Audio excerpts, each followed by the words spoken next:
Happens with age. Brew Happy! We're the longest-running beer podcast in the Pacific Northwest. Why wouldn't they be listening to us? So many different beers! I got you something really good and really delicious. Oh my god. You listen to the Brew Happy Show, so do I. Do it. It's not about the beer. It's about the beer. Oh yeah, that's Brew Happy. Hello, this is the Brew Happy Show. I'm the voice of beer, and this is our weekly podcast about the craft beer industry and your next favorite beverage. Thank you for listening. I'm, of course, joined by Fitzmagic here on the board. Hello. And we are this week at Culmination Brewing. Yeah. One of our favorite old alma maters. A tried and true. Yes, yes. Yeah. And we are here to talk about Fuji to Hood with our wonderful guest, Red Gillen, and returning guest, in fact. And he's brought a friend along. Please introduce yourself. My name is Michael Walcott. Michael Walcott. And how are you involved in the event? I'm one of the three organizers. Excellent. Okay. Yep. Wonderful. Is this from the Norwegian Walcott? Welsh Walcott. Oh. Oh. I was so close. Are we So close. are we getting into ancestry? No, I just made something up and I shot really close, which was great. okay. But it's Yeah. it's an English name, so it's all good. Okay. It's an English name. Maybe stay in your lane. We're gonna ask him more about his heritage later on the show, but for now we're gonna talk about beer. Yes, that's why we came. Just kidding. Thanks for that, Just Ryan. kidding, Michael. I won't ask you about your heritage. This guy. John is here, but and he is returning from the expedition of beer. Hi, John. How was the line? Short and sweet. Yeah, well, my beer's still waiting. Okay. Where's your beer at? It's Nitro. Oh, There you go. Nice. So it means you got the what is that? Bad comments? What is that? Number 19? 20. Hold on. I have Oh, I actually first have chair. a picture of it. First chair. Nitro pour. It's an English Pale Ale. It is. 5.5%. Amazing. First chair, yeah. I love English beers. It's And then- their English pub ale with Triumph and Target and DBA Gold. So I'm assuming Triumph and Target are hops.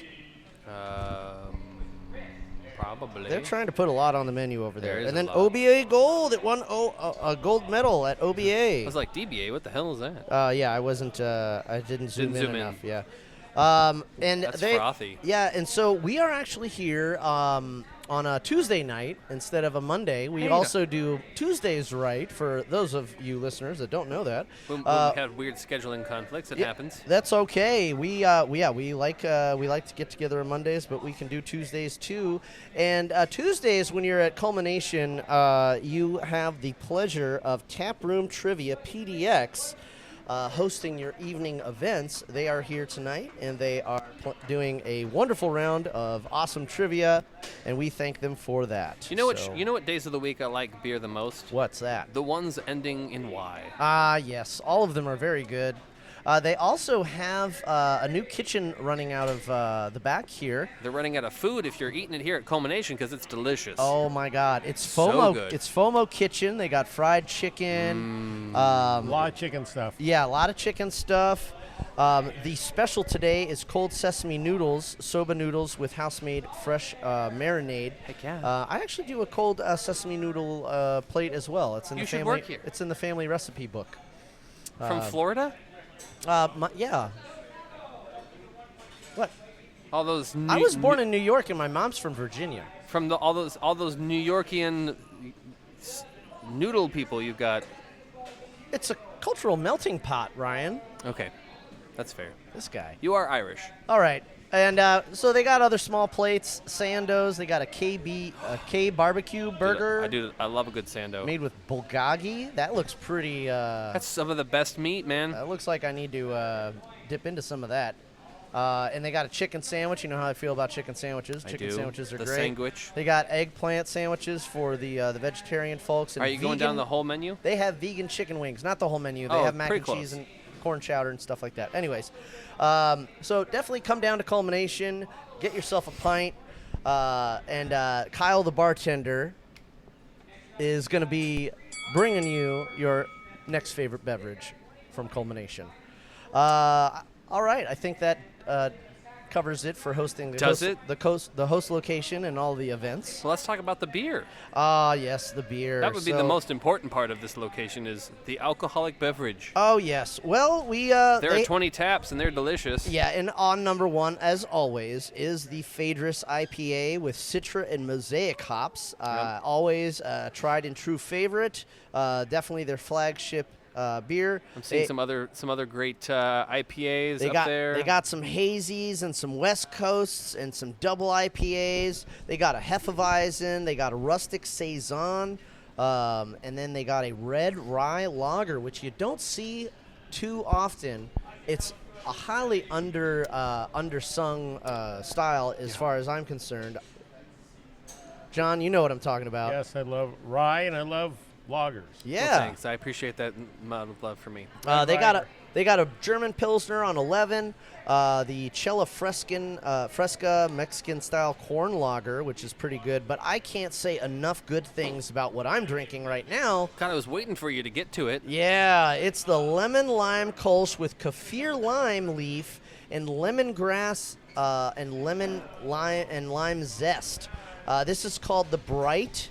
And this actually was brought to us by their new brewer and their clutch player. This was made by Andy Scott. Brewer Andy Scott made the lime Kolsch, and I think he might still be kicking around here tonight. We might get a chance to have him on the show for a quick moment. But yeah, I got to shake his hand earlier and tell him how delicious it was. So that was a great moment for me. Oh, you're done. Yeah. Great. That's why I'm looking at you Good God. with anticipation. Okay. You're staring weirdly off into the corner. I was just waiting for you to quit talking. Okay, I thought you were having a seizure. Yeah, short and sweet over here. I'm drinking number 15, Sour Flower. It's a tart sour with peach and mint. John, your turn. You know, I just had a taste of the one that's called Bad Cromans. Number 19. It's a porter. It's an aquavit barrel-aged porter with walnuts from the local tree. Wow. Okay. Isn't that weird? That is weird. That is weird. That's cool. You could use local trees, though. Was it yummy? It's okay. It's different. Yeah, the aquavit thing is weird. It does make a aging stuff. And then of course the one I got the most was the recently was the first chair. You know that's nitro. It's a fantastic English pale. There you go. That's and interesting. Some of our first shows here, they were playing around with aquavit barrels. So I wonder if they're kind Still of doing it. digging back into the doing something back there. The annals of history. They're hearkening. They're hearkening back. Yes, I know how you love that word. Yeah. He loves to hearken about the hearkening. Red, what are you about to sip? I just interrupted your sipping. I was just about to have a nice gulp of the Willamette Valley IPA, which apparently it's a West Coast IPA using 3 different hops, all from the Willamette Valley. Yeah, I see Citro, Amarillo, and El Dorado. It's 6.5%. Yes, I can see the board from God across bless the room. your eyes. He does have great eyes. We're Wow. all over here wearing glasses, and That's right. you just don't need them. Michael took his off, but what are you drinking, Michael? I'm having the Yachting Season, which is a West Coast Pale Ale. Yeah, I almost went for that. Oh, Me too. that does sound like Is it would pretty be good good? for yachting season. The name was so evocative, I just had to go with that. Yeah. Well, there you go. Have you ever been on a yacht? I haven't, but I haven't either. I feel one step closer now. Yeah, I lived on a 33-foot Buccaneer for a summer. Lived on. Wow. Yeah, it was a good 6 months. How did he feel about that? No, well, it was my buddy's boat. He had to go back to Quebec. He just- needed somebody to look after his just- boat. You just let that one ride? Yeah, I'm just gonna let that one ride. All right. I had to scrape his bottom Oh my I bet you God. did. of the boat because they get barnacles. You got to scrape. That was the deal. I have There's to some scrape the ointment- bottom if I'm there's going to stay on the boat. There's Did you ointment. touch his mast? Yeah, it was a good healthy mass. I took it out into the bay for a little bit. This was down in Florida. Hoisted it a bit. So it was the Gulf. Set the very, colors. Very temperate. Yeah. Beautiful sunsets. And the only trouble is, if you're not docked somewhere, you have to pay docking fees for that. He wasn't a fan of that. So you have to moor up somewhere, and then you have to row in with a dinghy. So You gotta have a big enough dinghy. I had a good sized dinghy. I could have at least 2 other people. That's a big dinghy. Yeah. So, but the rowing, it just got really tedious after a long night of bartending. So, there's a lot of movement, a lot of upper body Yeah. stuff going on there. Sounds like a rough time in your life, but you know what? Sounds like you also enjoyed it. Yeah, it was a great time for me. Okay. I was in college, and it was a great way to save money and pay for books. You know who's laughing hysterically right now is Jeremy Landers. Oh, is he? Yeah. Why? Did he live on a boat? No, she's just listening to the double entendre of speech that we've He procured does, this entire time. He does love the linguistic vernacular. I mean, watching Red laugh, so it's jokes, somebody's getting it. It's good stuff. Well, yeah, That's all we right. sometimes make jokes on the show. A couple times. Yeah, At once least- in a while. Mostly at your expense. Usually we just say things accidentally that are funny. What are you talking about? Usually John says it on purpose. Oh my! Well, he's trying. There it is. Everybody's trying. And there's for John. We Hey, John, speaking love of, you guys. what do you think about the NBA Finals? Oh boy, are we going to sports happy? Real quick. There was no good games in the finals. It was horrible. None of the games were good at all. No, they weren't great. They weren't good. It was not good. You know what would have been great Leading up to it was great, but if the Lakers would have made it. I don't know about that. Oh, well, all right, never mind. Sore spot. Moving on. All right. Let's thank our listeners and take a break. Yeah, we should. We are going to thank our listeners. Thank you guys so much for listening. We do this show for you, Do we? the listener. It's true. Yeah. And we love it when you guys listen to us on any platform, wherever podcasts are found. We are on all of them, whether it's iHeartRadio or Spotify or Apple Podcasts. I guess Google Podcasts isn't a thing anymore, so if you're listening to us on Google Podcasts, you're in the past. Google. Quit living in the past. But anyways, wherever you're listening, we are hosted on Libsyn if you want to catch us there, or you can just go to our website at thebrewhappyshow.com. For questions, comments, and concerns, reach out at brewhappypdx@gmail.com. And if you'd like to help support the show, we would really, really love that. Reach out on patreon.com/brewhappy for as little as $1. You can help us pay for the gas that gets us to the show, and at the $5 level, you can help us pay the bar tab and pay for dongles and SD cards and mic cords and other things that we need to keep the show going. We interact with you a little more at that level. We'll send you mementos from our travels in the Bruniverse, and we'll invite you to be on the show. We do a show specifically for our Patreon members at least once a year to thank all of you guys for contributing, and we have a big party for you. And you, a Patreon member, could wind up hosting the Brew Happy Show. And a quick note about the $25 level. Those that contribute on the $25 level are usually businesses like Lazy Days Brewing, a wonderful place to get a pint. And I got to tell you, Bronwyn and I just went there this past weekend for date night, and she reports that the burger at Lazy Days is better than the Crux Burger and the burgers that we get at Killer Burger. So usually every time we have a hankering for a burger, she's like, we got to go to Killer Burger. But now it's Lazy Days. You know which burgers. ones I like? It's the ones at level 3. Level 3, they have the smash burger cart, yeah. The smash burger cart there is pretty good, but not everybody wants a flattened burger. You mean a burnt burger? So not. If you like your burgers well done, the smash burger is a good way to go. But if you like a beautiful looking classic burger, Lazy Days has a Flint Street location. They have a Beaverton location, and the fries are just like they do at Horse Brass. They still have the skin on them. Generously salted, and just really, really good food, and even better beer. So check out Lazy Days if you want to relax and have a lazy day. Cheers. Our thanks to the listeners, and we're just gonna listen to some words from our friends in the industry, and we'll come back with some music and some more words from our friends here about Fuji to Hood. Cheers.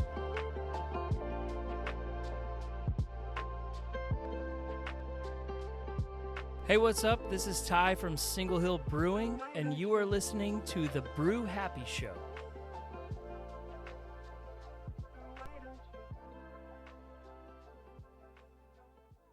This is Terry. I'm the founder of Pink Boot Society, and I'd like to invite all the women beer professionals out there to give Pink Boot Society a chance and get yourself involved. It's a great way to support Pink Boots and women in the beer industry with scholarships. Beer's an awesome thing, and the more women we can get into it, the more we're going to party. Beer mongers. Where in this urban jungle can I find a decent craft beer? Look, what's that off in the distance? Distance? What distance? We're so conveniently located at Southeast 11th Avenue. Beer mongers, bottle shop and tap room. Oh no, what's that? Don't worry, that's just Damien rooting around in our extensive selection. So many different beers! Beer mongers, bottle shop and tap room. For more information, visit thebeermongers.com or check out our social media.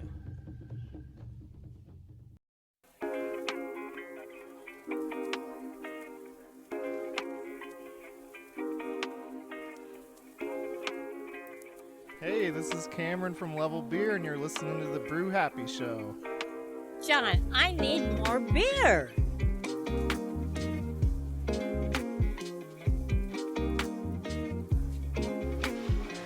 Welcome back, ladies and gentlemen. Thank you for tuning in to the longest running beer podcast in the Pacific Northwest. We are the Brew Happy Show. We've been doing Mondays the right way as long as we can remember.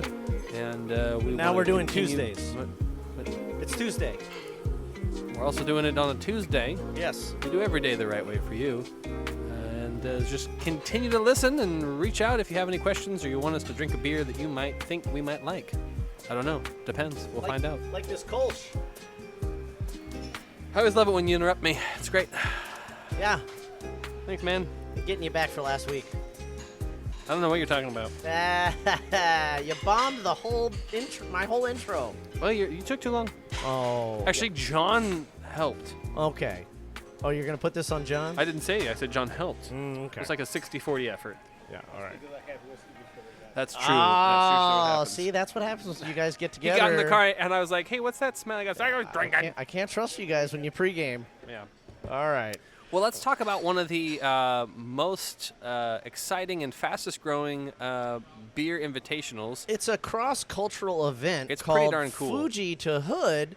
And Red, correct me if I'm wrong, but it changes each year. So one year you guys do Hood to Fuji, and it's based in Japan. Hosted in Japan, yeah. And that's in Tokyo, or is it Osaka? So, Hood to Fuji, yeah, that's held in Japan. So far, it's been in Tokyo. Okay, that's where most of the craft beer lovers tend to congregate. Yeah, there's like a little Portland there. Oh, there's actually a bar called the PDX Tap Room. Oh my God, that's amazing! It is very odd. You go in there, and it's basically a creation of a kind of a Portland. Almost a shrine to Portland. They've even got a little patch of the PDX carpet on the wall. I've heard of this. Jen and Jeremy were just there when they went to They Tokyo. were. Yes, yeah. they were. Yep. And they only serve Oregon beers and ciders. That's amazing. Yeah. So I guess that's the little Portland part. But yeah, there's when we have it in Japan, it's been so far it's been in Tokyo. Oh, which is amazing. And then every other year it's held here. Correct. Yeah, and that's this year. This year it's held here. It's back here in Portland. And where's the location at this year? This year it's at the Red. Okay. Great location. 8th and Salmon. That is a great location. We're very familiar with that location. That's where they had the last two, or was it three? Two. She Brews. Yep. Which is one of our favorite events that... I think we're going to have one more year there. Yeah, and then I think we're going to be a little bit big. The event's starting to get a little too big for the venue. Not too big. But it's a good-sized venue. It is. And they always have really great food carts. And even just like the structural stuff in the building, and they have some of the old machines that are still lying around. Right. It's just very rustic, and it's just very, very like blue collar. It's very cool. It's reminiscent. historic. It's also great because it has both indoor and outdoor spaces. Some of the things we're going to do require a little of both. They have huge space in both, inside and outside. And it's centrally located. You can get there very easily by public transportation. Yeah. Well, what is it you guys are going to get up to? Because it sounds like you need some high ceilings. What What are we to expect of this event? So well, aside from all the great beer, and maybe for the listeners, just to quickly explain, these are all, there are 25 collaboration teams. So Oregon breweries and Japanese breweries get together, and they create beers that all have to use some kind of Japanese ingredient. I see. Okay, so and they're one-offs typically. So you could only drink these beers really for a short amount One of time. And- Yeah, and- at the festival. And they can't all be Japanese rice lagers, right? No. Okay. Yeah, so You guys thought of That that would get already. real boring real quick. Right. I mean, I love them. yeah, there are this year. I'm trying to think. There's lots of Japanese citrus. Okay. Okay. There are some weird. There's a lot of koji, which is an ingredient that's used in sake. Okay. Yeah. And we also have some cooking mirin, which I don't know how to explain mirin. This. Mirin is a sweet cooking wine. Yeah. Oh, Yeah. okay. There's definitely green tea or matcha. Yep. Okay, Yeah. okay. Oh yeah. There's one that's gonna be almost like a matcha Kit Kat flavor. I love matcha. Yeah. Yeah. The good people at Gigantic are making a matcha Kit Kat-ish Okay. beer. Yeah. Every time I go to the tea house, I get what is it? The Tao of Tea has been here for a long time. I always get the matcha tea. They call it liquid jade. And then Bronwyn brought home some matcha mints the other day, and they're awesome. I really love That them. works. Yeah. So. Yeah. So I can typically, pop those all day. So in addition to the beer, but going back to the venue, we're having a lot more music this year. That's great. And Michael's actually kind of been heading all this up, so maybe you can explain some of the music that's going on that requires a larger event with high ceilings. Mike, what's kicking? All right. Well, starting with the outdoor space, we have Takohachi. They're a super dynamic taiko group based here in Portland. Okay. And so Taiko- taiko drumming is, those large drums, just people just pounding on these things. Uh-huh. And if it were done inside, it would literally be deafening. Oh, So- I get it now. Yes. Okay. Yes. So we're having that outside. The sound is truly thunderous. It'll be audible blocks and blocks away. Oh, wow. And then there's also some Japanese traditional dancing. There's some team Japanesque. Oh, awesome. We have a very interesting DJ duo coming from Japan. This is a mother and daughter, DJ Reiko and DJ Reiko Time Machine and DJ Sora, and they do kind of hip-hop type record juggling. Like kind of 70s and Oh my God. Yeah. This sounds really cool. Crazy stuff. All right. What else? mom and her daughter. It's really cool. That is super awesome. What a great way to bond. Yep. Indeed. And then we also have a very interesting music project going on where we have a friend in Tokyo named Chikara Manga who runs a record label called Tress Records. And he selected, I think, about 15 different Japanese records from the 70s and 80s. Oh, fun. Yes. But Fun. then there's a twist. Oh? He shipped them to us here in Oregon, and we have given these records to about 6 different hip-hop producers based here in What? Oregon. And they are all taking turns with the crate, making beats. And so we'll be playing these beats for the first time live at the event. Wait, like with real vinyl, Yes. not yes. iPod No. DJing, actual DJing. They're taking the sounds. They're taking the sounds, and then they're creating a audio file with the sounds from these vinyl records. Yes. Oh, so Exactly. they're doing a mix. Yeah. That's great. Well, there is a mix as well. That'll be done by our friend Chikara in Tokyo. He's Okay. putting together an hour-long city pop Gotcha. mix for us. Okay. And so we're also releasing a custom beer just for the event. And if you get the beer, it's in a 16-ounce can. It'll have a QR code, which links to a website where you can download all this music. There you go. All the music that's going to be at the event. Exactly. Oh, yes. I'm looking at the collaboration list, and although I don't know any of the ones in Japan, I do know a few of the ones here in the Oregon area, like Two Town Cider, Bauman's Cider. Breakside is also going to be doing a beer along with our friends here at Culmination. Yep. Fort George, Heater Allen, Living House. That's great. And Steeplejack, just to name some of the few. Right. Which is really great because not only are these just representative to Portland, but they're representative to many parts of Oregon. Yeah. Because we have such a diverse, not that, Von Ebert and other areas don't have multiple locations. It's just that this is a great thing for spanning. Oh, that's for true. And we of course have a lot of great Portland breweries being represented, but we also have breweries from Astoria, Eugene, Corvallis, Bend. So yeah, we're trying to get a little bit of show. This is about getting creating community between Oregon and Japan. So we wanted to be pretty inclusive, and the folks are making their trip up for the festival. They all the brewers, by the way, have to attend. So the idea is the Japanese brewers and the Oregon brewers get a chance to meet each other, mingle, and then they also do on-site collaborations. So the collaborations done for the festival are done now or last month, but they're actually going to learn together as they brew on site. That's great. So a lot of education, a lot of information exchange. So it's really, really important to create this the sense of community between the two regions. Now I know from our history here at the Brew Happy Show, so the edification for newer listeners, because our good friend Tomas Slider, and the originator of here at Culmination, spent a lot of time cultivating this relationship by being in Japan. It's true. Yes, he went a lot. Many times we're like, Tom, where are you? He's like, I'm in Japan. Yeah. Like, when are you coming back? He's like, in 2 months. We're like, wait, what? We want to. And a lot of times he brought his head brewer, Conrad Andrus, who is now, of course, we know him from Living House. So it's really great that you guys have been able to kind of carry this relationship through to that brewery and expand it to other breweries here. Well, and I wanted to just kind of touch on it because you guys have been doing this now for a handful of years. What has been the response and the impact, not just here but also in Japan? Like how has it grown? Because we were talking about how much culture, and when we talked to Jeremy and Jen when they got back, they're like, there's a lot of people wearing our style of clothes. There's a lot of people listening to our music and doing so. Americana's big over there. Yeah, we've got beer over there, and they're bringing beer over here. How has that been over the last handful of years? So every year we do this festival, it grows in terms of attendees, right? And it gets bigger and bigger, much to our surprise.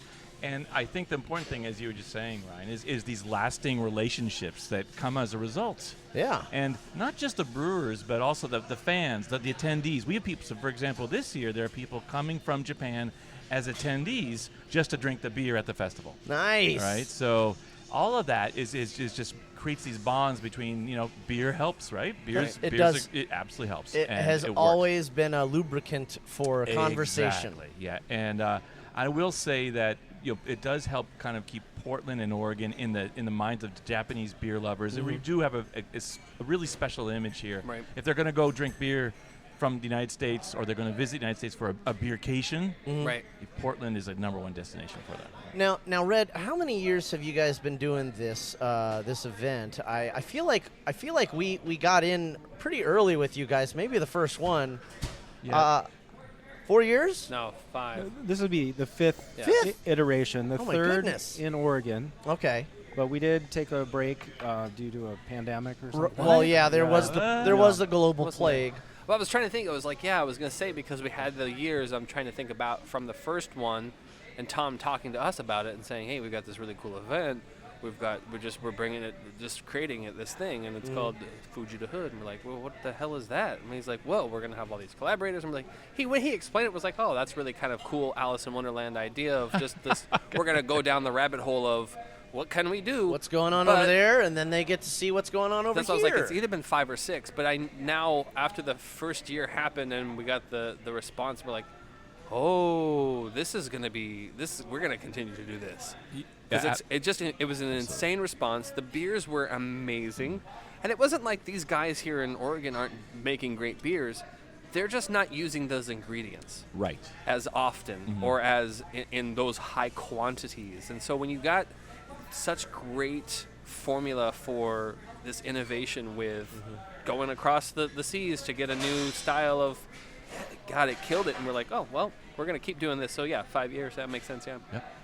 Now, Red, tell us a little bit about your experiences in Japan. When was the first time you went to Japan? Oh, that's ancient history. I'm sure. You're not that old, though. Yeah. So let's just say a while ago, I went to Japan, and I lived off and on for about 8 years. Okay. Okay. And so, but after I moved here to Oregon, I started a website that just at the beginning, this is 2008, trying to introduce the Oregon beer scene to Japanese, to the Japanese market. And at that point, not much beer was really being exported from Oregon to Japan. Right. And then, I don't know, 2014, Michael, things really started to pick up. All of a sudden, our beer started going over to Japan, and the Japanese beer market, craft beer market, was developing. Yeah. And I think that's when the recognition of how awesome the beers are in Oregon started in Japan. You've always been very passionate about this relationship and this experience that you had in Japan. Yeah, absolutely. And Yeah, you love the culture. Oh yeah. You're always you're always. Actually, every time I talk to you, I'm learning something new. So you gotta go. You haven't been? Yeah, I know. I'm gonna renew. All you guys have to go. It's on my bucket list. Do a Brew Happy episode in Tokyo. That would be something. I am renewing my passport this year. So it's gonna happen, and then the sky's the limit. But yeah, so the Japanese culture. I mean, it's very inspiring the way that you talk about things, and your experiences there, and the people that you meet. So tell us a little bit about your favorite part about this event. What is it you like best? Oh boy, that's a good The one. beer, silly Oh, question. I know it's the beer. The beer is it's fun. The beer is awesome. It's the whole one thing we spend a lot of time on is creating communication between the breweries.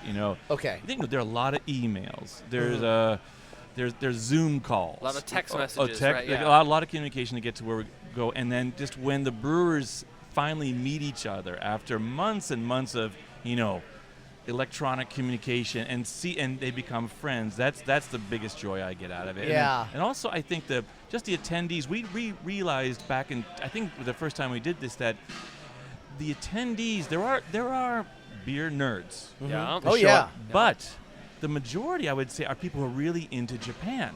Yeah. Who normally wouldn't Oh, yeah. drink craft beer. Really? But because of the festival, they come to Fuji to Hood. Yeah, there's lychee in it. I love lychee. And right? they love the music or the Right. dance, and then they become part of the craft beer community as a my result. God, So we bring that's people from great. the outside in, and that's what we've noticed. It's actually that's why we're leaning very heavily into the cultural component, as Yeah. Michael was describing earlier. I think that's great. You guys have the dancing, you have some music stuff going on. That's just that's just brilliant, and I can't wait to see how this event is decorated and all the people. Don't forget the food. The food. Wait, there's going to be food? No, you're gonna starve to death. Well, I didn't know. I mean, not all of these festivals. I'm assuming there'd be there food was carts. food last but, year. Yeah. But yeah, tell us a little bit about that end. Well, on the food front, we have 3 primary food vendors. These Okay. are folks making meal-sized portions, one of which is Lardo. They're going to do some Japan-inspired sando and things like that. Okay. We also have Ramen Ippo. Oh, yeah, right So on. I'm not sure what kind of ramen they're going to make. They might go cold ramen, or maybe they'll do hot. It is July. Okay. I used So- to be a big fan of Marukan, but I'm down to try any ramen. Yes, this always place down is for super ramen. solid. Mhm. And then our third is Miyamoto Sushi, right next door to Roscoe's. Yes. Yeah, that is some good sushi. Yes, and then in addition to that, we have what we're calling secondary food vendors who are serving more, grab and go, snackable size things. Gotcha. And we have a mochi donut place. Oh, I'm in. I love mochi. We have Flamingo. They specialize in like Japanese snacks and candies and things like that. Oh man, you guys thought of everything. What Yep. else? We should have the chip, the place that makes vegetable chips. Okay. Oh, okay, yeah. Yep. I know what you're talking about. I actually, when vegetable chips first became a thing, I was like, oh no, that's probably lame. Nope. And then so delicious. I wound up with a bag of them in my lunch one day, and I'm like, well, I'm hungry, I'll eat them. Friggin' love them. Best things. Love them. I'm like, this is the best way to eat vegetables ever. Yep. And if you're had enough beer or cider for the day, we also have 2 other vendors. One is it's called Shiba Weichern. It's Oregon's only Japanese female winemaker. Okay. Will There be you go. serving wine. Okay. And then Wow. Stone Barn Brandy Works Wow. is a distillery in town. Yeah. They're going to be serving Japanese-inspired spirits. What? Fantastic. So this is something Whiskey, for everybody. hopefully. What is the bit? John likes whiskey. What brandy is it? We'll find out. We'll Well, find you have out. to come and check it out. Yeah, we'll look on the In that website. family.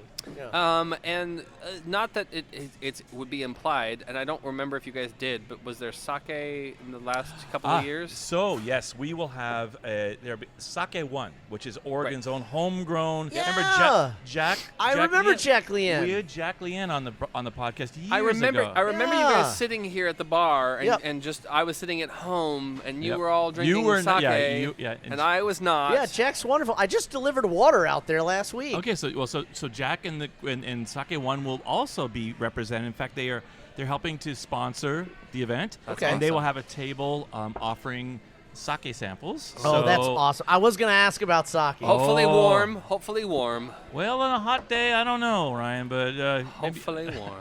But We'll find out. There's going to be plenty for everybody. Oh, I can't Cold wait. sake's good on a hot day. I mean, traditionally, that's not how it's supposed to be drank, Damien. You know that. Yeah, but I like sake. I like true. it hot. I like it warm. I like it cold. I like sake. That's good stuff. Michael, I wanted to talk to you a little bit real quick about your involvement and how this has been for you as a process to kind of be in this scene as far as the beer community and how kind of that's been an influence for you going forward. How long have you been involved? About 10 years now. Okay. So I export Oregon beer to Japan. I Oh. started doing that in 2015. I work with maybe about 15 breweries on a regular basis, and it's kind of sad to say I worked with some who are no longer making beer. You know, Yep. the Burnsides rest in of the peace. world, Oh, and yeah. places like that. Yeah. But I've been just very lucky to have been involved since that time. When this first started, there were very few Japanese craft breweries, fewer than 200 at Yeah. that time. And so the Japanese were getting more and more into craft beer, and what we were offering was tremendously interesting to them, and it was a great value. Yeah. But what's interesting is that now craft beer domestically in Japan is really taking off, and I think they're going to have over 800 breweries this year. Oh, They're- yeah, wow. they're there, I So think, yeah. it is Yeah. exploding there, and, Wow. and the field is a lot more crowded. Certainly, many of our beers still stand out and get people excited, Oh, but yeah. but there's less room on the shelves over there now. So Wow. it's a bit of a challenge, but it's a Yeah. super fun challenge. Do they have It's- a favorite American brewery? You know, it depends on the consumer. A lot of fair. people buy things based on what the marketing tells them to do. Right, of course. And those would be the Brooklyn Brewery, yeah. Sierra Oh, Nevada. yeah. Brooklyn's good. Coronado, places Oh, there like you go, that. yeah. yeah. No, if it's a super Portland or Oregon geek, then they're going to get very specific, and they say, "Oh, I love Crux's the Okay. best." Or Yeah, I they love- do. They do. Or I some love good sitting stuff. on the patio at Gigantic, and this is my favorite Gigantic beer. So it really Yeah. depends on That's the consumer. great. Any one of their locations is awesome. It's funny that you mentioned Burnside. They were very gastronomic geared, and I was wondering like how like is that like a big part of the culture in Japan? Like Absolutely, yeah. And so wrapping the food into the beer, more and so than the here. the beverages, Oh, yeah, and, it's gotta be, and yeah. vice So versa. Japanese it blows their mind that we just sit and drink beer all night long without eating anything, as we're doing right now. Yeah. Right. They're all in Japan. There's always got to be some food on the table. There's a that- function for yeah, it, right? And, Yeah. and so they're very much food focused. So you go to a Japanese craft brewery, and the food menu will be amazing. Yeah. Whereas here it's kind of an afterthought in a lot of ways. Yeah. But there you have to have food. Oh my God, Yeah. that's And we've seen that some of these changes happen here locally, where different breweries, some not in existence and now are, but have created menus that are just as important to the menu as the beer is. And pairing these beers, we're going to continue to make Phaedrus, but let's make something in the kitchen that goes with Phaedrus. But then we're also going to make a beer because these guys are making some food. So having this balance of where your food intake to your beer intake is matching, and you're going, well, this is a complete event now, and I'm satiated from multiple levels, and not just I just had a really great beer. and I had a taco outside afterwards. It's Right, It's yeah. a whole different experience, and that comes from them over, not from here. I think anyone would agree beer and tacos go great together. Well, this is true, but it's what's in the taco. Oh, which that's kind the of taco? difference. Which Yeah. kind of beer? And that's The portions part are of the mystery. They're also pouring a lot less beer. Is that correct? The Smaller size- ounces? Yeah, I mean, it's definitely. I mean, the prices over there. Well, they used to be expensive, but I will say with the exchange rate right now, you can drink in Tokyo for not that much more expensively than you drink here. It's a good nice. time to go to Japan, guys. That's what Jen and Jeremy said. Yeah, no, I'll tell ya. it's amazing. It's a good time for me to get my passport renewed. But are they usually doing smaller portion sizes of alcohol for their food to complement?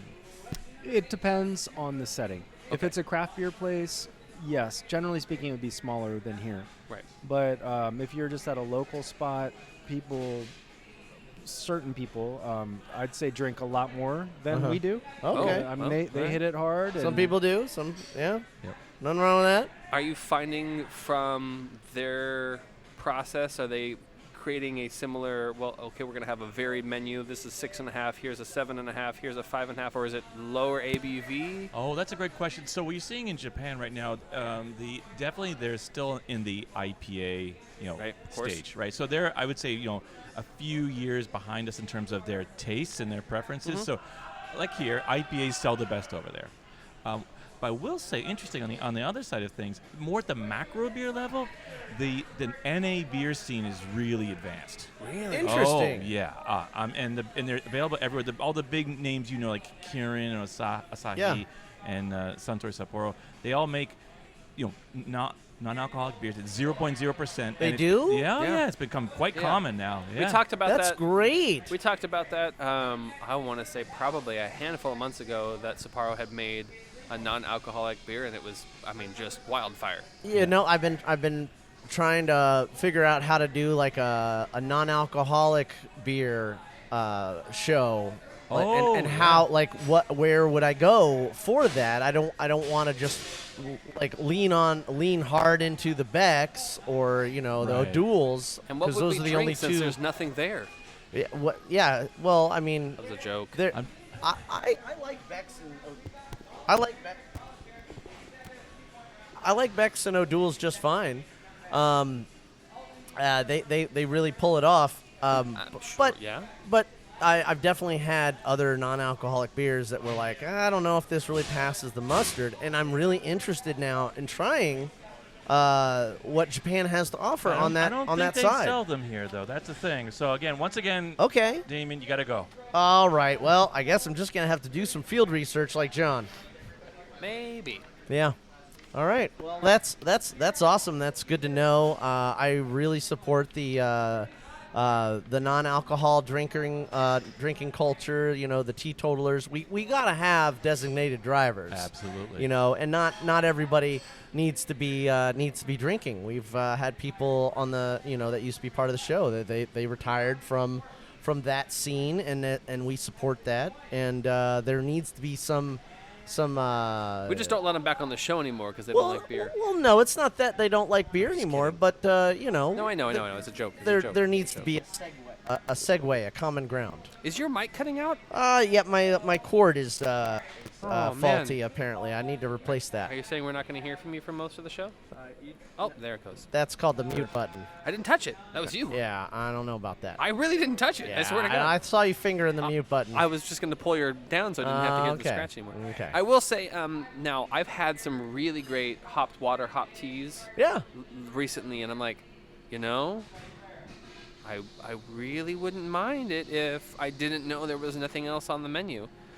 But that's the thing is, it doesn't necessarily have to not be on the menu to have to want to drink it because they're really good. Mm-hmm. Lazy Days has a fantastic hop tea. They do. I really like that. I was really enjoying it, and they're like, well, add some of this, fruited syrup in it and kind of punch it up a little bit. And I'm going, well, that's a damn good idea. Why not get your sugar content somewhere?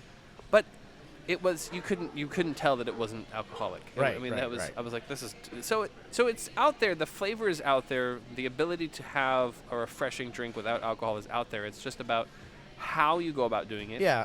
And then I love bringing the teetotalers into the fold. Now, I will say there's a couple of breweries that have, in the recent years, made some NA products that have not produced very well. And it's unfortunate, but that was on my palate. I will point out that Athletica, for example, when they first started out didn't have awesome stuff, but they have come around, and you just got to give things a try. It's like when remember Moon Shrimp, when they first came out, they weren't like the gluten-free beer stuff wasn't awesome. There's a brewery that's not around anymore. And then, they're not around anymore. But it's not because they didn't make great beer. I wonder why. Within the first year or so, they really developed those recipes. Right. It was like a new concept. Right, I get you. And so as you develop, delve more into the NA side and the gluten-free side and experiment with new kinds of beverages. But to be fair, we've been having gluten-free beers in Oregon for 15 years. Yeah. So that's not new. It's just about how at this point now, yeah. How you go about doing it. That's the difference. I'm thinking way back when we first started doing the show. So 12 years ago? 13. Well, I wasn't there yet. 2009 for me. That's fair. Gluten-free beer wasn't even a thing back then. Yes, it was. Yes, it was. Bellbreaker. They were not Bellbreaker back then.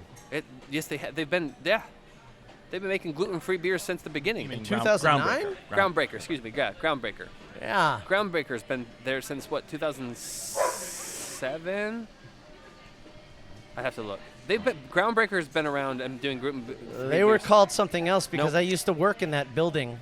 It's two blocks down from. I know where it is. I used to work in the building. It's Groundbreaker. There was a name before that they had to change. It was Harvest Brewing. There was a previous. They had to change it. It was Harvest Brewing, and they got their name. We covered this on the show. It was before your time, Ryan, but they were Harvest Brewing, and they had to change their name because there was a winery in Southern California that had a Harvest series that they thought maybe they might want to re-release 3 years down the road, and they wanted to reserve that name. And so instead of fighting it, even though that was not even in the same industry, and they probably would have won, they just didn't have the money. Right. And so it was just easier for them to change to Groundbreaker's been doing gluten-free beers for a very long time, so that's not new. But I get what you're saying in terms of new things. Got it. It's all right. Not the point. I'm not aware of any gluten-free beers from Japan. Are you, Michael? Nor am I. No. But gluten-free is not something you hear in Japan. About Japan. They don't have a problem, evidently. Interesting. Yeah, I've never heard of it. I was going to say, how many cases of celiacs is over there? Zero. Gluten-free is just, you don't hear about it. Celiac disease. I mean, I'm sure there are some people who have it, but that is not a beer category that you're going to find in Japan. So. Or win any awards for lately, so it's fine. What's going on in our food? Yeah, I can tell you a lot. A lot. All right, but it's not food happy. It's brew happy. Well, sometimes it's sports happy. Sometimes it's WWE happy. I mean, we're drinking. Why aren't we happy about everything? We got video game happy a couple episodes at Vault 31. That's right, we did. That's true. Right now we're Japan happy. Yeah. There you go. What kind of video games do you guys play in Japan? All of them, probably. Probably still Pac-Man. It's okay.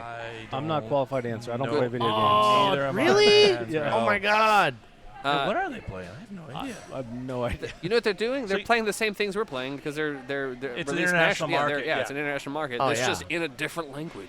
I wonder. They're still playing Call of Duty. Trust me. What kind of beers do they have when they're playing IPAs? when they're playing Pac-Man?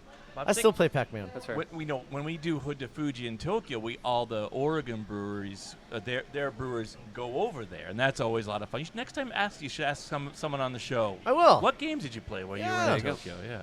Yeah, I've recently gotten back into the gaming community in the last few years, and it's just a really great way to kind of keep your mind working. I like puzzles, so I like to figure out stuff, and anyways. There you go. Let's get back to the beer. Well, we're going to take a break, and with that, I think there's a lot of empty glasses we need to refill. We get some more beverages, and if Michael or Red needs to go, we can let them go. We do want to let you guys know that July 20th at the Red on Salmon is where this function is going to be taking place. That's true, yes. It's going to be fantastic, guys. If you haven't experienced Fuji to Hood or Hood to Fuji or either or both or none, it doesn't matter. This is an opportunity for you to try some wonderful collaborations between Japan and Oregon, and try some delicious beers, maybe some things you've never thought to try before. Yeah, it's a great cross-cultural opportunity, and Lots of food, music. There's some dance. It's just such a fun event. You're gonna kick yourself. There's gonna be some knife throwing. We're gonna have There will be Japanese fencing though. So there you go. I can't wait for that. Yeah. It's going to be a lot of fun. What are the hours on that Sunday? So that's a Saturday. So it opens at 11 o'clock for the those people with VIP passes, and then for the general admission starts at 12 o'clock. And we go until 8 o'clock that night. Okay. So really, it's a nice long event. Long event. It's a great venue. Come and go. By the way, just a lot of people don't know this. You can go for free. There's no entry fee to go into the Oh, well, there you go. So if you want to drink, beer and cider or eat, you pay for it then. But you can go there and enjoy the music, enjoy the dance with your family. So anybody can just go and just like chill and watch all the cool stuff. Exactly. There's no price to enter the grounds. Yeah, $30 general admission, $45 for VIP. And does VIP get you in a little earlier, or is early and a couple more drink tickets than the general admission? That's what you should get. Okay. You should get the 45. There's my recommendation. Spend the 45. A little quieter. You can meet the brewers and have and especially if you're from Oregon, you might know some of them. So get there early if you're and if you're listening to this show, you're probably a beer nerd, and it's a really great opportunity to get in there, talk to some people that you normally don't get a chance to talk to, and listen to their story. Shake some hands, meet some people, kiss some babies, drink some beer. Maybe even find out about some recipes. There you go, maybe. Yeah, Michael, for you homebrewers out there. And Michael, anything else we should know about Fuji to Hood? How long does it take to run from Fuji to Hood? I don't know. You'd have to have a boat. You'd have to swim a long ways. I mean, how much training does it take? No, I mean, it depends on what time of the year, because if you go up towards Alaska, there's no train involved. There's a little bit of ice there between that and Russia. You might be able to. Yeah, you might be able to run. You might be able to run. There's probably a gap there. They're small. Maybe if you were running while the boat was moving, and you just ran around the boat. Yeah, John's just saying this because he runs everywhere he goes. That's true. Every time he gets out of the car, he runs across the parking lot to wherever our destination is. He's actually hard to keep up with. When he's on the couch at home, he runs to the bathroom. Yeah, he runs all the time. Yeah, always running. I do move fast. You do move. You do move fast. I'm afraid that I'm not going to be able to move fast one day. Well, hopefully that day's not today. All right. So, Michael, anything else we need to know about Fuji to Hood? Perfect. All right. Guys, July 20th, don't see you there. Forget. Get your tickets now. It's going to be a lot of fun. I'm going to be there. Do it. I'm going to be drinking some beer. You know you want to. How many steps is that anyway? I don't know. You should calculate that. Ask Google. We're going to take a break. How many steps? How many steps? How many steps to get from Portland, Oregon? I can only do about 25 to 30,000 a day. Tokyo, Japan. Oh, my God. Good nuts. Thank you, guys. We'll be right back with some brew news and whiskey pairings and with some friends in the industry giving you a little message about beer. Yeah. We'll be right back. Cheers.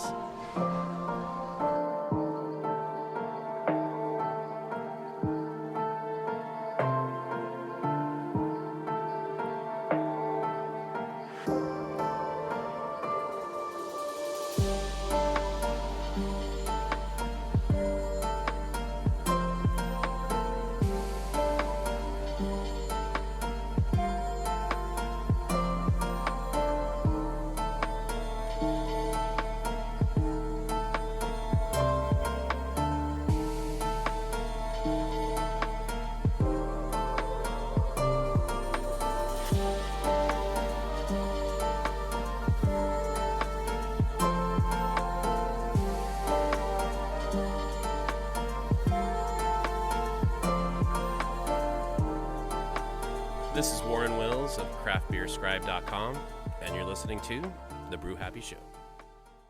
I'm John Paul from Paul Cigars. Everyone knows I think craft beer is awesome, but so is my huge selection of cigars.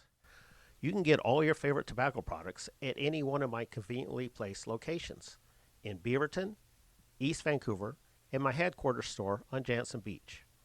Our wide selection and helpful staff will make your visit so very satisfying. You might even want to have a beer to celebrate. So come on in and check us out. For more information, contact us at paulcigars.net.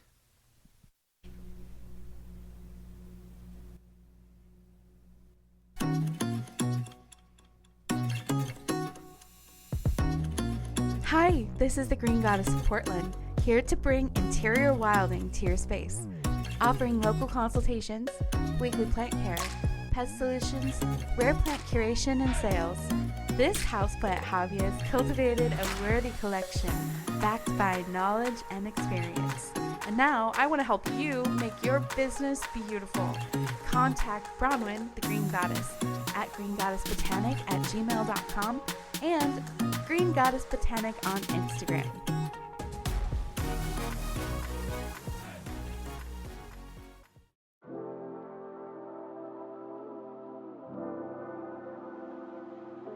I am Mike Bolt with the Final Draft Tap House, and you are listening to the Brew Happy Show. Damien, I need more beer.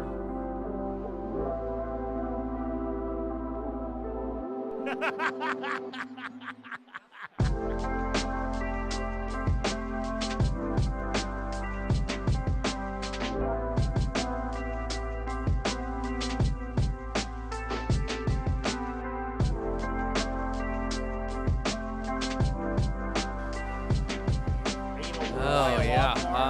Guys, you are listening to the Brew Happy Show. It is great to be here in your ears again this week, drinking fantastic beers at Culmination Brewing.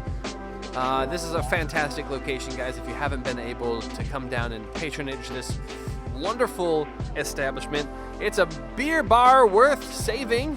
As our friend Steven Schomler will tell you, it's worth all the pennies you could drop into it. Yep. Guys, come on down, try some Culmination beer. There's some fantastic things on draft if you haven't been able to. There's a lot of me in this place and a little bit of Bronwyn. I love to see that the plants are still here. Yeah. And we have a guest popping in here. There.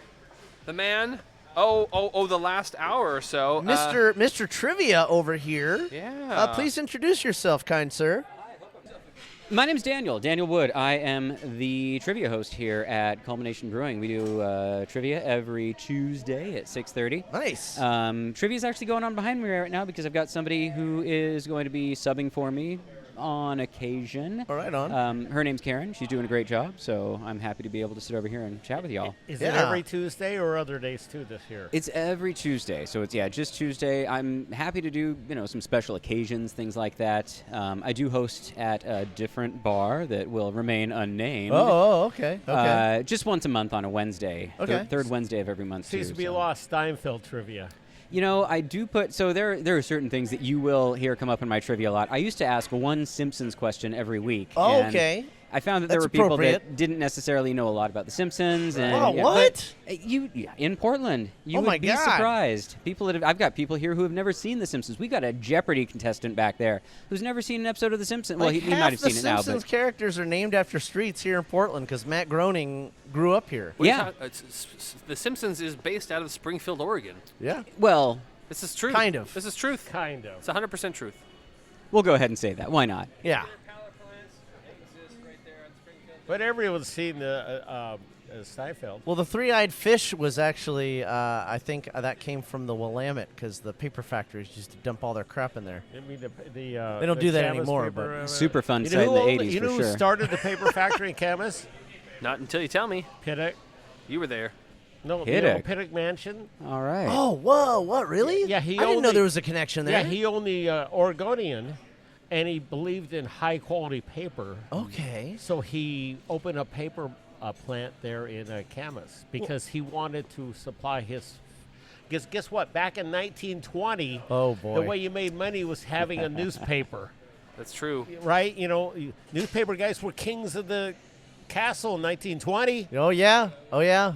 Yeah, good thing we're not there anymore. Guess what's the king of the castle? It ain't newspapers anymore. Oh yeah. It's called something digital. Anyway, Yeah, back to AI. Daniel. Daniel. Over There's here some nodding my head while I'm on radio. There's some trivia for you right there. Yeah, Henry Pittock, right?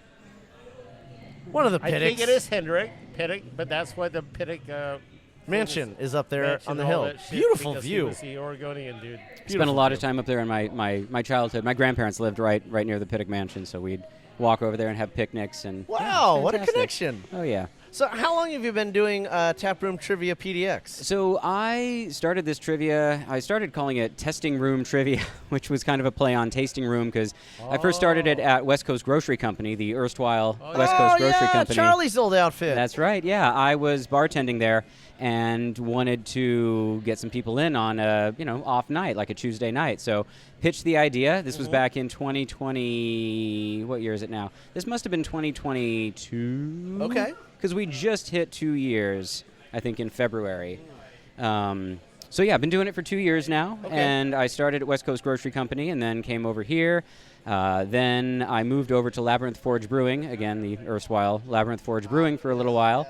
We covered that. Yeah, and now I'm back here. And this is a great place to be. There's a great crowd here. There's a lot of people within walking distance. It's a fantastic neighborhood place. Yeah, it really is. It's and there's going to be way more people within walking distance. Oh my God, they're really soon. Yeah, they really soon. They tore down the old milk factory, Oh my and now God. it's going to be apartments. It's and called a lot of customers that can walk. Right, that's great. Business is about to pick up. Yeah, I'm hoping. So Sounds good. It will. Taproom Trivia is probably going to pick up too. I would hope so. We're going to need to expand, I guess, and move out of that little room. I've got people sitting outside that can hear me now as well. It's all about getting enough speakers and enough, audio. But I do put the questions on an app so that people can read them as well. That's great. I want to make this as accessible as possible, and that really came out of necessity because the acoustics in the last place I was doing this weren't fantastic.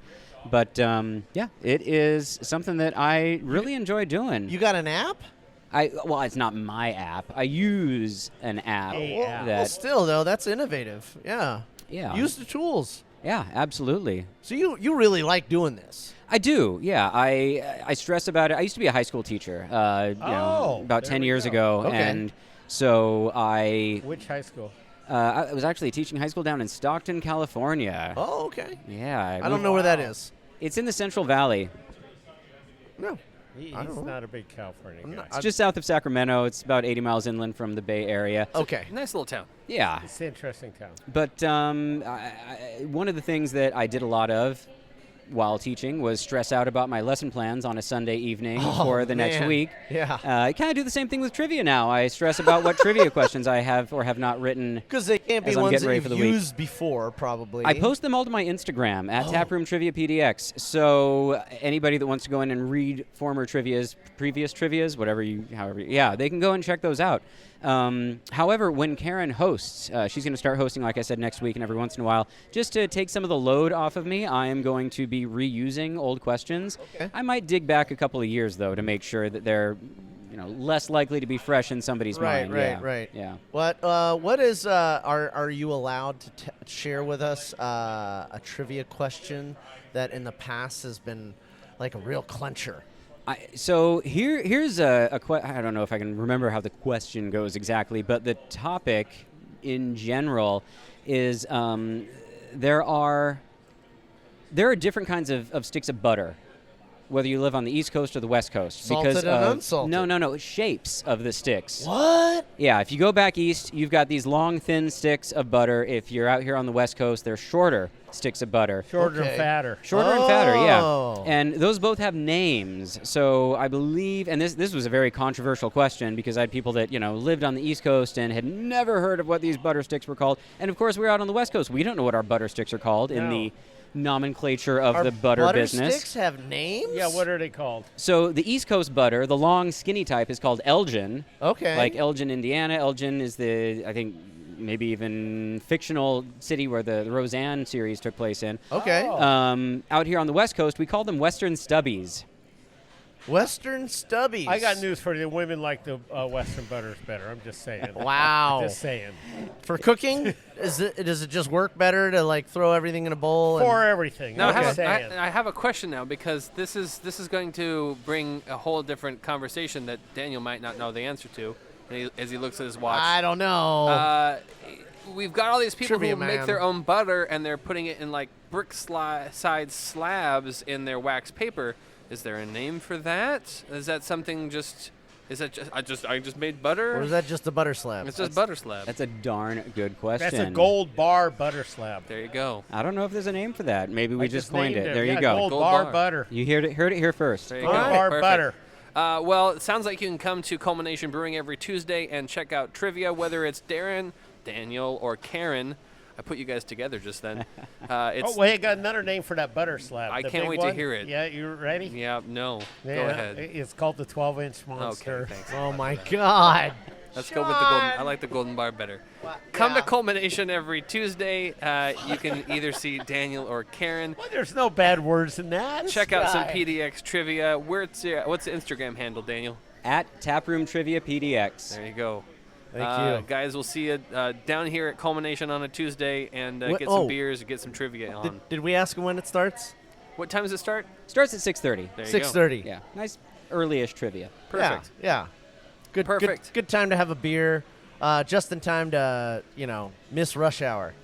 There you go. Absolutely. Yeah. There you go. Don't go home after work. Just come here. Don't sit in traffic. Come here, enjoy some trivia, have a beer. Prizes for first, second, and third place. We do a lightning round for the teams that don't place, and you can win some, little prizes after that as well. And They have prizes in lightning rounds, guys. Tchotchkes. Come on. Tchotchkes. Do it. How can you go wrong? Come on. absolutely. Perfect. Tap- Thank you, Daniel. Tap Thank room you all. trivia.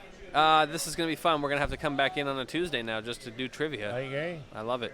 Perfect. They had a lot of dogs here, too. Look at that. That's They do Tap a- Room Trivia PDX. There you go. That's right. Thank you. Perfect. Cheers. Thanks, Daniel. Thank you all. Thank you. Got to get back to some trivia. Trivia. You know what I Oh, love? yeah, I got trivia for you. As long as it's not something weird. Oh, here, put the headphones on. Hey, here, I got trivia for you. He's got to go back. And real quick, here's trivia for you. He's getting So, pulled in the back history in. of the NBA, Oh, boy. right, every year they name the most valuable player, right? Most valuable player in the NBA, right? And so they've been doing this for forever. Okay. There's only one player ever that was voted the most valuable player for the losing team. You know what? I have read this because I was going to ask this question. You know the answer? look I at that. cannot remember the answer. Oh! I read so much. I retain maybe 10% of it all. Okay. I have to take pictures of it on my iPhone to remember. I was thinking you'd like this guy has an eidetic memory. That would have been amazing if I could have come on here and just dropped that one. Ah. You've never done that because I have a signed basketball by him. Well, now I need to know what the answer is. I had dinner with him Okay. in July of 1969. Oh, Jesus, Jesus John. The Christ, Summer of Love. You're going to give us ancient stories from before I was born? And he just died last week. Who Speaking was of- it? Was Jerry- it O.J. Jerry Simpson? West. Okay. Jerry West. Okay. Jerry You know who- West. you I know- won't forget that one now. Jerry West. Oh, I God. got pictures of the basketball. You want to see it? Okay.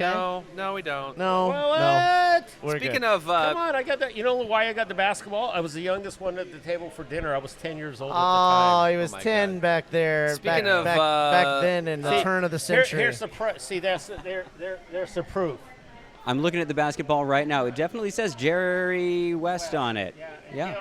Gail Goodrich underneath. Good penmanship. All right, Wow. fantastic. I Surprising for a basketball. You've got a lot of room to sign on a basketball. It's Well, not like he a baseball or a golf. well, do they he- sign golf balls? Yeah, That's you got to do. be Yeah, rough. but he initials. was the Hall of Famer, so he got his own little spot. But I patterned my game after Gail Goodrich All right. because I was about his size as opposed to Jerry West's. Well, there you go. Nice. Thanks for that. Thanks for that. Perfect. We're going to let Daniel go now. We're going to let Daniel Wait, I got go one do more trivia. trivia. No, thing. let No, Daniel no, go. let Daniel do his here's trivia. Here's a good one. So the Forum, it boy. opened. What day did the Forum open in L.A.? The Forum in L.A. Yeah, I was there. Oh, I don't do dates. No dates. No numerical Well, this answers. is- No multiple choice. That's a Okay, cop you're out. Right. Well, this is easy. I though. agree. This was New Year's Eve, 1968. Thanks, All right. Dan. When Fantastic. they opened the Forum. There you go. Now Daniel can go. There you go. Thank you all so much. Thank you, Thank Daniel. you. Cheers. Have a good night, man. I did see this today, by the way.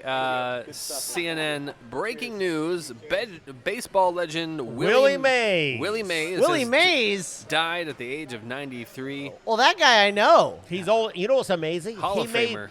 the All-Star game 24 times. Yeah. How the hell do you do that? That means he was old when he was making it. Yeah, he was like So in his 70s. you guys are not gonna like hearing this, but I traded a Willie Mays baseball card All right, muting for 25 micro machines You're an idiot. What are 25 micro machines? They're tiny cars. in 1986. You're an idiot.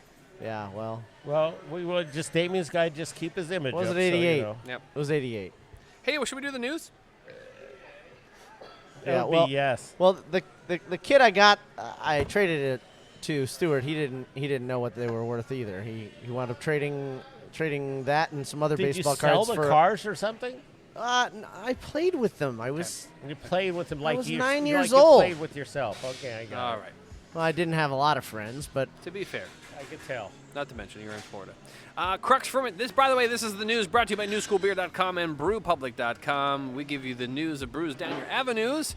First bit of news: Crux Fermentation Project rebrands its No-Mo lineup. This is the non-alcoholic beer lineup from Crux Fermentation.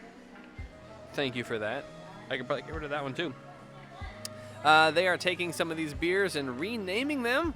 The No-Mo IPA has been renamed to River Refresher IPA. Okay. The Hazy No-Mo IPA has been renamed to Sunset Summit Hazy IPA. Why are they renaming these? Just to kind of give them a fresher look. Instead of it just being non-alcoholic, you know. Oh, all right. And then a new one, the Galaxy Glacier IPA kicks off the new rotational series of No-Mo non-alcoholic beers. Each is an homage to the adventurous spirit of the Central Oregon and Pacific Northwest, which is exactly where Crux had in mind when they launched the non-alcoholic brews. Scenes of the new the No-Mo 12-ounce cans are a nod to Central Oregon's outdoor adventure. So there's some nice scenic bits. Oh, wow. Some stars and cliffs and waterfalls and trees. Oh my. Okay. Go to Crux Fermentation and try the new rebrand No-Mo beers. And you know what's awesome about that is they have a Only Crux if you location right here in Southeast. Portland, Oregon. Right? Yeah, right. Yeah. Just There you go. just down there over by Beer Mongers. Portland Cider Company and Smith Tea Maker partner on Agave Sunshine Cider. That's right, the craft cider. You would be reporting on cider. You bet your bottom dollar I will be. Craft tea and craft cider come together this summer for Portland Cider Companies as they partnered with Smith Tea Maker for Agave Sunshine. Okay. This new small batch cider is crafted with Smith's Agave Sunshine iced tea. It just so happens to be sold out for the season, but the fans can now enjoy it in a little limited edition collaboration cider. It's described as capturing the essence of a perfect summer day with each sip a full leaf of Darjeeling, Ceylon, Darjeeling? black tea leaves Yeah, are steeped. That's Darjeeling. In añejo tequila and then combined with vanilla, mango, and nectarine. God, that sounds amazing. I'm going to have to get some Agave Sunshine from Portland Cider Company. Nice. Ferment Brewing and Oregon Wildlife Foundation celebrate Herman the Sturgeon with High Five Herman! Oh, Herman the Sturgeon. Herman the Sturgeon. Wow. That's right. Oregon Wildlife Foundation is to honor the legacy of Herman the Sturgeon with a special IPA called High Five Herman. The beer release will take place in Hood River on Saturday, June 22nd, which is just a few days from this recording. Do we know anything about Herman the Sturgeon? And it will coincide with Herman's birthday celebration down on the highway in Cascade Locks at the Sturgeon Interpretive and Viewing Center at the Bonneville Fish Hatchery. Now, if you'll let me tell you about Herman. He weighs more than me, I can tell you that right now. Herman the Sturgeon is a true celebrity of the aquatic world, estimated to be over 80 years old, weighing over 500 pounds and measuring more than 10 feet in length. Herman resides in the Sturgeon Interpretive and Viewing Center and is one of Oregon's top visitor attractions. The Pacific Northwest is home to two species of sturgeon, white sturgeon and green sturgeon, which face numerous challenges, particularly habitat loss and declining water quality. Yeah. The Oregon Wildlife Foundation's efforts to protect and conserve wildlife species, including sturgeon, are crucial for maintaining the balance of both aquatic and terrestrial ecosystems and preserving the biodiversity that makes Oregon a special place. This might be news to some people, but our entire global community is an ecosystem. It's a fucking river. The High Five Herman was brewed using a regional and environmentally responsible ingredients and is going to be a delicious beer. If you want to, on June 22nd from 10 to 1 at Cascade Locks on Saturday, get yourself a High Five Herman, and then you could head out to Ferment out in Hood River afterwards. Ferment's good. They do great stuff. Yeah. 10 Barrel Brewing to host Pub Cerveza Darty. A Darty? What's that, you ask? Yeah. A Darty is a day party. A darte is darte. an Italian word. That's great. It's a Darty, a day party, June 22nd, that same Saturday. You can head out to Portland The 10-barrel location from 2 to 8, featuring $3 pub cervezas, a Michelada beer, and a 10-barrel mechanical bowl. Also some good eats. This is going to be a really fun day with lots of Mexican-inspired lager to take place on Saturday, June 22nd from 2 to 8 at 10 Barrels Eastside Pub in Bend, Oregon. Not Portland, Oregon. Excuse me. I got to Bend- say, 10 Barrel's been picking it up lately. Bend, Oregon, not Portland, Yeah, Oregon. they've been really doing a good job. There you go. Do you need something? You keep looking over there. Just scanning the room. Fair enough. Two more pieces of news. One more. Stormbreaker Brewing signs with Day One Distribution. Yay! We love Day One. We do love Day One. Congratulations to Stormbreaker for putting their beer in more hands with Day One Distribution. Yeah, good choice. Always a good choice. And last but not least, it's a little bit of news that is not so great of news, but it's news all the same. Are we going to talk about Cascade going down the That's right. shitter? The House of Sour has poured their last Northwest Sour beer. The 25-year-old Cascade For Brewing now. has officially shuttered, ceasing all operations. It's as never coming back, dude. The main dude left. Okay, Yeah, so the main gone. dude died. You're right. So he's not. It's not coming back. As of Monday, June 17th, Right. which is yesterday, there's a note on their website that says they are temporarily closed, but most likely permanent. Because the main dude died. Okay, Yes. so we so did here's lose. the thing, though. Art had actually sold. So the confusion is that Art had actually sold sold it as a conglomerate As or a something. business. As a business, yeah. And but it was like I think it was like a rent to own kind of situation. And so he died before all of that finished its term. And So so, there's he attorneys still and- technically owned everything. The family wasn't aware of this. They don't have any desire to retain it. And Makes they sense. and we They're all not know beer people. that Art would have wanted them to have the brewery. So they're still trying to work out a way that maybe this can still happen, but it's looking like the legalities may just stymie things for a while, if not indefinitely. But The only thing I can say there is is- some hope that they may be able to work this out legally, so that Cascade is able to resurrect after this little Yeah, hiccup. probably not. But yeah, it Just is saying. looking like it's. Yeah, it sounds I don't like know probably that not. much. I don't know as much about business as you do, John. But We gotta have. You gotta under. Here's the thing is, I can understand why his family's not fired up in it. You sort of have to be fired up and be a very wanting to do it. And if you're not a big Yeah, beer person, and- what's the point of being in the in the business? Lawrence family, he was the He was the dude. he was the beer guy, Right. right? And the rest of the family, they're like, yeah, Wasn't. that's awesome. And Once you die, we're gonna sell all your assets off and do our own thing. they're not selling. It was already sold. It's just know. that. It's just that whether they everything retain was it or in not, his yeah. name, and all of the licenses, the alcohol so- permits and licenses and all that stuff expired 10 days after he died. So he wasn't married. Do you want food?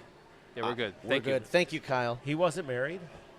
Not I currently. don't know. I think I would say divorced. no. I think divorced. Okay. Because I think he has Because see, if I die, everything goes straight to my wife, and nothing changes. As long as we're both alive. Yeah, I don't know. I don't know much If she about dies that. before me, then that that's- aspect of things the change a lot. arrangement. But yeah, Then That's Jordan what you- takes over. Jamie. Oh, really? Yeah, Jamie's the cigar person. Jordan's the Oh, Nike person. well, that's fair. Yeah. But I didn't know if it went to oldest. Doesn't matter. It It's- matters what you're. you name your Jordan's successor. the Nike person. Right. What you've signed over is. It's to the Jamie. modern age. Yeah. You name your successor. Yeah. Well, it's not like the monarchy. Hey, No. you know what? I've actually. We're not in England. Believe it or not, I've been putting her on everything lately.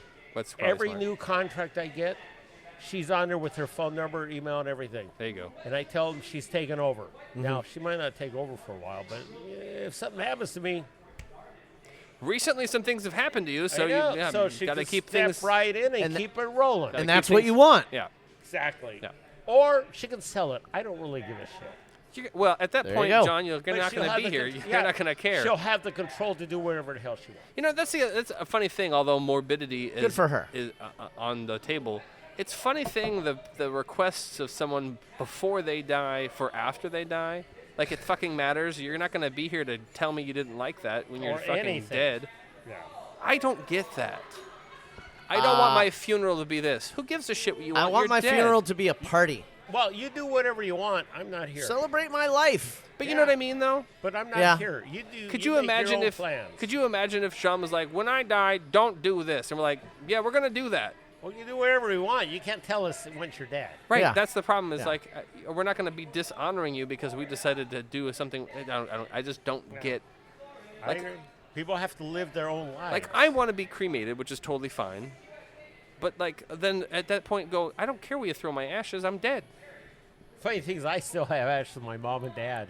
Right. You know what? The other day, my those. brother came by and picked up some of Mom's ashes on her birthday. Went down and put it in the Columbia River. Oh, there you go. That's nice. Yeah. That's sweet. Is that nice? So you can remember. A couple her good little teaspoons. That's thing. nice. Yeah. But again, I'm sitting there going like, boxes of ashes. Boxes of ashes. I Not mean, really sure. that's great. You know, It you is could do great. is just put a little in some whiskey. Can't be that bad. Do you have any whiskey you wanted to share with us this evening before we leave? Yeah. Let's talk about that. Yes, I have the most recent release of our bag called Spectacular. We had that last week. Yeah, did we? No, we had No. that 2 weeks ago. Okay, well, At Vault 31. Vault 31, wa- yeah. Well, we're it- having it again. It wasn't spectacular. It was, yeah, you're right. But it was good. Okay, are we moving on? We're done. We're done. Okay. We're on to the next. We're thing. on Oh to wait, the- here here's a little beer news. I got a little beer news for you. You got beer news? You got to listen to at least something I did last week. Oh, Right? okay, yeah. Because I drink a lot of beer. What? And so last week, here's what we had for beer. Oh, I went to the IPA Fest at Imperial Bottle Shop. Oh. So there they had 5 gold medal winning beers. Okay. And 8 more other IPAs. Okay. And most were West Coast. Uh-huh. Very few hazies, which I love that. That was pretty good. Let's see. Other things I had last week was I had the Bear Lick Brewing 10th anniversary American IPA. Oh, you did you? Yeah, I had it at 2 different places. It's called Splishy, but it's to represent their 10th anniversary. It had a couple of the other one, I usually don't like hazies. Yeah. Right, but the one that came out, Field of Greens Axle by Fort George.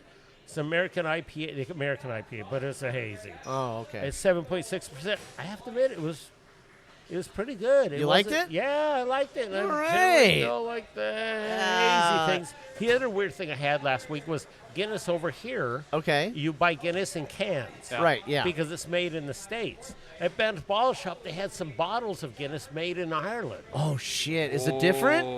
It didn't taste any different. I'm just saying. But I drank a few of them. They work very hard on that. They do. condition But I had and the mineralize bottle- right. the water.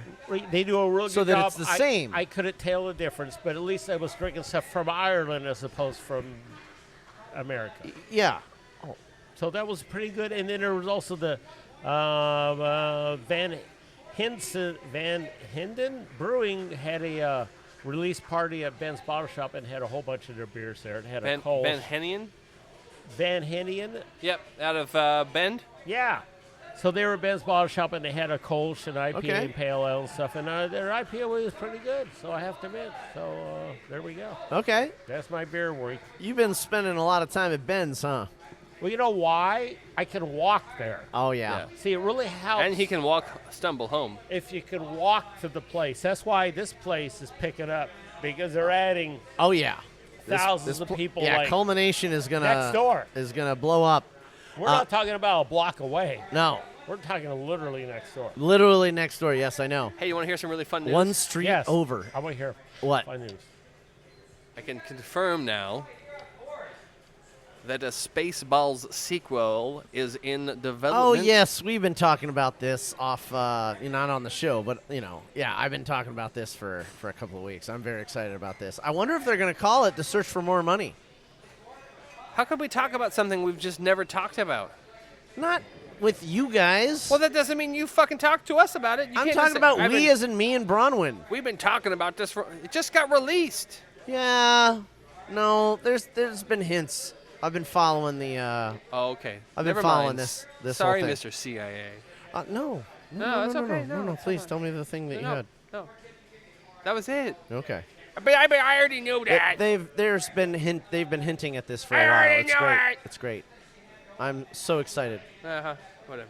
Bye, everyone. All right. Well, before we go, I want to encourage everybody to swing by Level, your closest Level location. There's 3 of them, and you gotta have the cream ale. Oh my God, it is delicious. They do a good job. Level does a good job on their beer. Every beer that comes out of Level is great. You know what I like too? I've been following the head brewers since their beginning of their careers. It's just great. What were we going to say, What I John? like is the fact that they have a lot of West Coast IPAs. Yes. Not just one. Because a lot of people, they have several. Each brewer has done their own version. Yeah, but they have a decent amount there. They have a really good selection of beers. They have a wide variety of beers. They have beers for all your tastes. Yeah. At Level. They do a really, really good job. They do. And brewer Matt, that we've had on the show before in the past, and the bartender Amber, they collaborated on this as a one-off. What's it called? It's How long has the brewer been it's there? their Nitro Cream Ale. Oh, Nitro Cream Ale. Yeah, Matt's been Interesting. working there for probably about 2 years, I think, maybe 3. That's interesting because it's nitro, So is Amber, right? I think. So it's smooth. It's a good summer beer because It's a great summer low beer. alcohol and it's creamy. Yeah, and they were just doing a one-off where they would have a random employee come onto the brew deck and help with a beer. And the one that Amber wanted to do, she was like, I really want to do a cream ale, and she teamed up with Matt as her the brewer that she was going to be shadowing, and they got together and they collaborated on a recipe for this cream ale. And when it came out last year, that out of the series of employee beers that they did was the one that we all liked the best. I think we all agreed. Yeah. Did it have a little flavoring? Boy, if she could just put a little touch of weird-ass flavoring, like a little Well, vanilla it's or just- got. Oh man, I don't want to go through my photos and pull up the Oh, menu wait, or that's anything. right. I but also had the ice cream last week. the ice cream, yeah. I had salt and straw. I had the stout. Oh, It was okay. a Breakside Stout. Oh, that's a different. Yeah. It's a whole Yeah, I another know. animal. Yeah, But I know, I'm just but saying. but yeah, it's a fantastic beer, and I called it. I said that you guys. I told them at the time. I'm Wow. like, you guys should bring this as a regular beer on the tap list I all the agree. time. And now they're doing it. It's going to be available all the time. What they have enough taps. Yeah. And it's a unique style. Yeah, so that it- very few people have. I know for a fact it's available at level 3 because if I drank it, I drank Oh. it there, and I just drank it today over at level 1. Oh, level 1 has better parking than level 3. True. Level 1 is their OG location. It's their big location. Did you guys go out on Sunday Beautiful lawn garden. I did, yes. for the beer games? I didn't go out to level. There no, were beer no, games at no. level? I That's was, what I just. I was doing. What are the beer games? I was doing a private Father's It's Day not thing. drinking, is it? Yeah. The beer yeah, games are drinking? Yeah, they were doing beer games. We advertised But you're about drinking this stuff? That's event. the game? It's not like throwing hoops or basketballs There or was anything? all kinds of stuff going Well, on that's there. not a good thing to be drinking. Let me go No, to no, excessive no. drinking games. All right. I'd be embarrassed if I shot hoops with my left hand or something. Or frisbee the golf thing. So you got level 1 out by the airport. You have level 2, which is in Multnomah Village in Southwest, and you have level 3, which on Sandy, and that's in Northeast. That place technically. rocks with the amount of food carts and stuff there. Oh yeah. They have one problem though. The parking. Parking. You don't like the parking. No, I don't. It's not that I don't like the parking. There is no parking. Well, there's street parking. But a lot of people come in from the softball games nearby. The park, that mellow park. There's that park. Crushes the parking for it because the Buckman softball Field. people, there's 10 times the amount of people at the Yeah, softball yeah. field They than come there over is from at the bar. Yeah, they come over from Buckman Field. There's a lot of people that come over from. And you can't park from- in the Voodoo Donuts parking lot because there's a big sign that says "Don't park in my." They don't like it, but I mean, who wouldn't just go over there and get a donut anyway? Yeah. Get there a you go. donut. Get a donut. Go grab a beer. Get Go your grab beer. a beer. Get a donut. Like it's Yeah. it's a win-win situation. So I mean, if I got to buy a donut to You pay can for my put parking, you can put on that big stick of butter. there you go. There you go. Oh, you and the butter. All right, beer fans. Well, it's been a wonderful time here at Culmination Brewing, learning about Fuji to Hood. I want to thank my guests, Red and Michael, very much for being on the show and teaching us all about this wonderful cultural event that we have going each year. And this event is going to be at the Red on Salmon, so definitely check that out. It's going to be on the 26th. Was it, Ryan? I think it was the 26th. The 20th. It's a Saturday. Was it the 20th? Okay.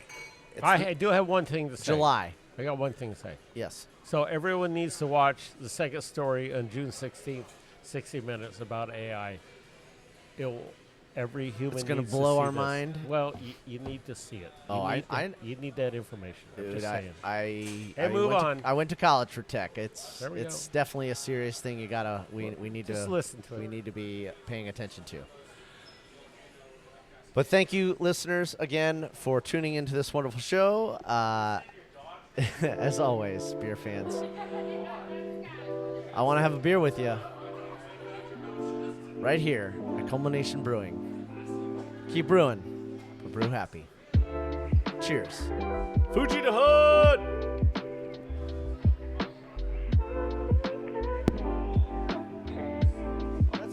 This production is brought to you by Brew Happy Media, the ultimate brewers media resource. For more information, go to thebrewhappyshow.com and brewhappypodcast.com. Follow us on Twitter, Facebook, and YouTube at Brew Happy. For more cigar pairings, please check out our sponsor, paulcigars.net. Questions, concerns, advertising, or guest relations, please reach us at brewhappypdx@gmail.com. Remember, brew happy, drink responsibly. Cheers.